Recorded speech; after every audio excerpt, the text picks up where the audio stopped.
একদিকে যখন দক্ষিণ কলকাতা জুড়ে বাইক আরোহী ছিনতাইবাজদের দাপট, ঠিক তখনই কলকাতার খুব কাছে নিমতায় পরপর 3টি বাড়িতে লুটপাট চালালো অ্যাম্বাসেডরে করে আসা ডাকাত দল।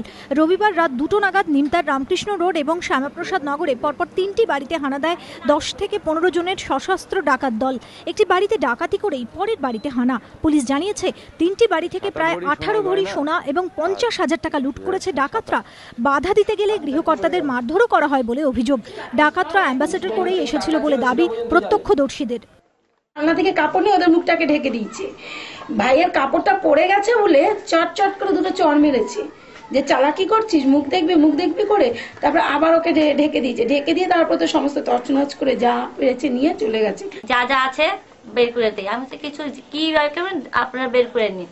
তারপরে আমার হাজবেন্ডকে মাথার মধ্যে খাটে বসিয়ে মাথার মধ্যে একটা কাপড় দিয়ে মুখটা পুরো ঢেকে বসিয়ে রেখেছে। নিমতা থানায় অভিযোগ দায়ের করা হলেও এখনো কেউ গ্রেফতার হয়নি। ব্যারাকপুর পুলিশ কমিশনারেট এলাকায় প্রায় চুরি, ছিনতাই, ডাকাতির মতো ঘটনা ঘটছে।